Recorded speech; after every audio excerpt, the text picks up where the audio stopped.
Olá, primeiro ano, tudo bem? Vamos começar aí a falar da unidade 5, dinâmica atmosférica.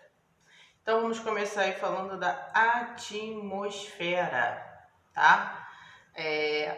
Como é que podemos definir? É uma camada gasosa que envolve a Terra. Os gases que compõem formam uma mistura conhecida como ar atmosférico.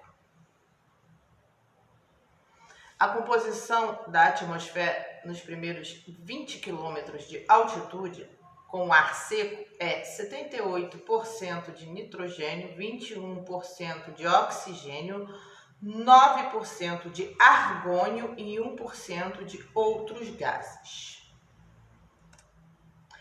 A camada da atmosfera é essencial para a vida do nosso planeta, pois protege os seres vivos da exposição a níveis arriscados de luz ultravioleta.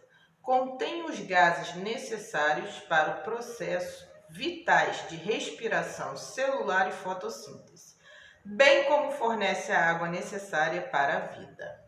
Então agora nós vamos ver cada parte aí da camada da atmosfera, começando pela troposfera, que nos fornece os elementos indispensáveis para a existência de vida no planeta.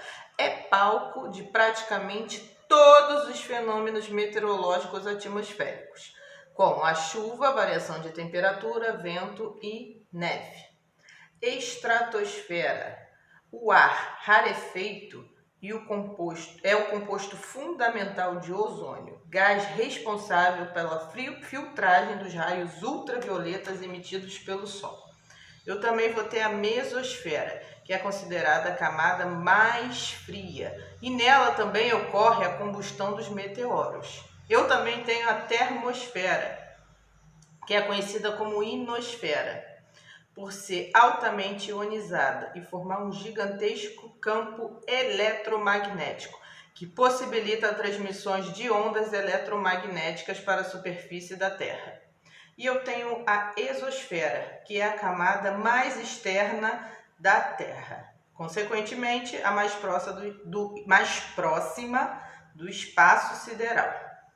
É aqui que se encontra o posicionamento dos satélites artificiais.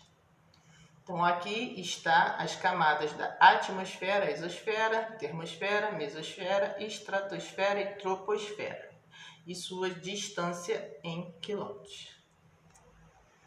E a atmosfera ela vai ter, uma importância para a nossa sobrevivência, porque ela filtra e absorve a radiação solar, protege de queda de meteoritos, regulariza a temperatura, E tem aí o oxigênio, tem a existência dele, que é essencial para a nossa respiração. Agora a gente vai ver aí se o tempo e o clima são sinônimos, mas não são. Quando observamos, determinado momento do dia, se o céu está limpo, nublado, se há vento, se há nuvem, ou se está chovendo ou não. Se a temperatura está alta ou baixa, estamos nos referindo ao tempo atmosférico, porque ele se caracteriza pelo estado momentâneo do ar atmosférico. Já o clima é o conjunto das características atmosféricas que ocorrem em determinada região, resultado da sucessão de tempos atmosféricos ao longo dos anos. Existem vários tipos de clima na Terra, que foram classificados com base nos estudos meteorológicos relacionados às variações dos elementos da atmosfera durante um longo período de tempo, no mínimo aí de 30 anos. E eu separei aqui os elementos climáticos, é o que compõe, E os fatores climáticos é o que influencia o clima. Então, vamos ver aí os elementos atmosféricos. Tanto no tempo atmosférico quanto no clima pode ser definido por alguns elementos atmosféricos, que demonstram as condições meteorológicas, como temperatura, umidade do ar, precipitação, vento, pressão atmosférica. Vamos ver aí a temperatura. é a intensidade do calor existente na atmosfera. Deixa eu passar aqui. Ela pode ser dividida em temperatura máxima, né? É a temperatura mais alta em determinado período, e a temperatura que é mínima, que é a temperatura mais baixa registrada em determinado período.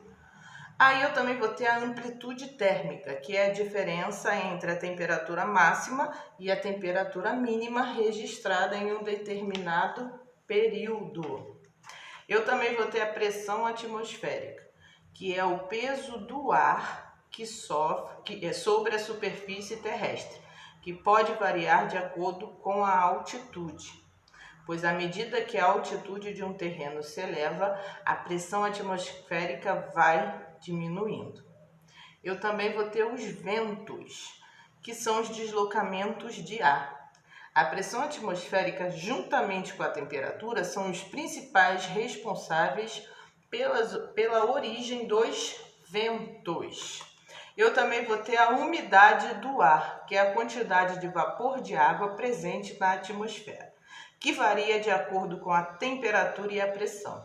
Quando ocorre saturação da umidade do ar, provoca alterações visíveis, como neblina, nevoeiro, orvalho, geada, nuvens e precipitações.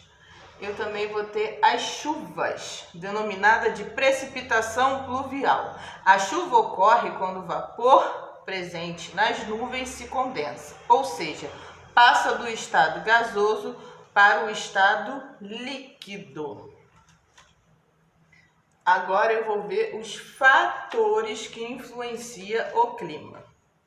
Os climas da Terra são variados e suas condições dependem da influência dos elementos atmosféricos e dos seus fatores climáticos. Os fatores climáticos são a latitude, a altitude, a maritimidade, a continentalidade, as correntes marítimas e a massa de ar. São eles constantes e não se alteram ao longo do tempo, diferentemente dos elementos atmosféricos, que podem apresentar mudanças rápidas. Então vamos começar aí pela latitude, que é a distância em graus de um ponto qualquer da superfície terrestre até a linha do Equador. As latitudes variam de 0 a 90 graus, de norte a sul. A temperatura média dos lugares muda de acordo com a latitude, aonde eles estão situados. Os lugares que estão mais próximos à linha do Equador tendem a apresentar temperaturas em médias mais elevadas do que os lugares situados nas regiões polares, aonde há menos intensidade e incidência dos raios solares. Agora nós vamos ver a altitude do relevo, que é a medida das diferentes formas do relevo da superfície terrestre em relação ao nível do mar. Altitude zero. Nas altas altitudes, o ar é mais rarefeito, pois a atmosfera é menos densa do que no nível médio do mar. Absorve menos calor. Assim, quanto maior a altitude, menor a temperatura do ar. Agora, maritimidade e continentalidade. As áreas mais próximas do mar costumam apresentar grande quantidade de chuva e amplitude térmica baixa, e os invernos menos rigorosos, enquanto as áreas mais para o interior do continente apresentam menor quantidade de chuva e amplitude térmica maiores, devido à rapidez com que o solo irradia o calor e à baixa capacidade de absorção. A diferença da temperatura no decorrer do dia também é grande e os invernos são mais rigorosos. Correntes marítimas são as massas de água que migram pelo oceano e mares e influenciam no ar e nos climas. Massas de ar são grandes volumes de ar com temperatura e pressão e umidade semelhante à da região em que se originam. Aqui eu coloquei para você a consequência disso tudo que a gente viu até agora, que vai ser a formação dos climas no mundo, tá? Eu peguei para vocês aí os principais tipos de climas do mundo, tá? Um estudo de um clima desse aí, no mínimo, né? Eu tenho que ter 30 anos de observação. E, consequentemente, devido a cada clima que eu tiver em cada local do mundo, eu vou ter um tipo de vegetação, que vai ser uma consequência do clima, vai ser a vegetação. A vegetação ela é dependente do clima. Dependendo do clima que eu tiver, eu vou ter uma vegetação variada. E eu também vou ter a interferência do homem na atmosfera, que vai me trazer problemas, como a poluição atmosférica, que traz consequências sérias para o meio ambiente. Ela é provocada principalmente pela emissão de gases tóxicos, que é o monóxido de carbono e o dióxido de carbono, além de outros gases, resíduos na atmosfera, que são produzidos por meio de atividades humanas. Uma delas aí é a queima de combustíveis fósseis, como carvão mineral. Também tem a queima de resíduos domésticos e industriais em depósitos de lixo. Também tem as queimadas de matas em áreas naturais.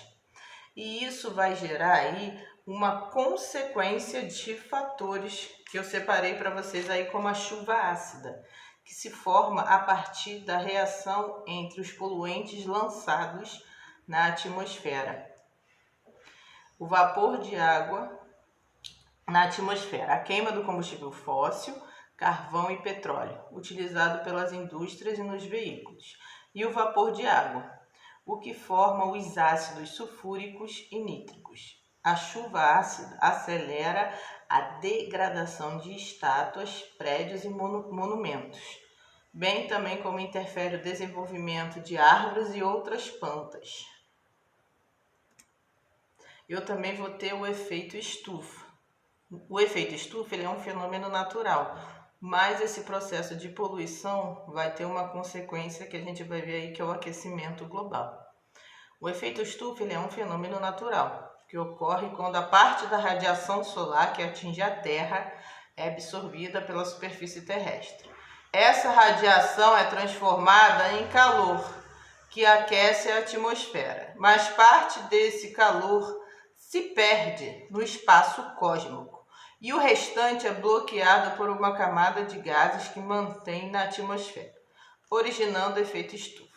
Sabe-se que por meio de estudos, com a poluição atmosférica, os gases poluentes, principalmente o dióxido de carbono, acumulam-se na atmosfera, retendo a maior quantidade de calor, assim aumentando a temperatura da Terra, provocando o efeito estufa artificial. Esse aumento da temperatura do planeta é denominado aquecimento global. E também a gente vai ter aí a inversão térmica. É um fenômeno atmosférico natural que ocorre em áreas poluídas por gases tóxicos e materiais pesados, que tendem a se acumular nas camadas mais superficiais da atmosfera. Esse fenômeno afeta a saúde das pessoas e dos animais, provocando fadigas, doenças respiratórias, como asma, bronquite, entre outras. Eu também vou ter aí as ilhas de calor, que é um fenômeno climático que pode ocorrer principalmente nas cidades, com elevado grau de urbanização. Nessas cidades, as temperaturas médias costumam ser mais elevadas que nas regiões rurais mais próximas. Exemplo aí, São Paulo. Isso aí, tá? São indicações culturais para vocês verem, para melhor entender essa parte, tá? Da unidade 5 em relação à atmosfera. Qualquer dúvida, levar para aula ao vivo. Um beijo, fiquem com Deus.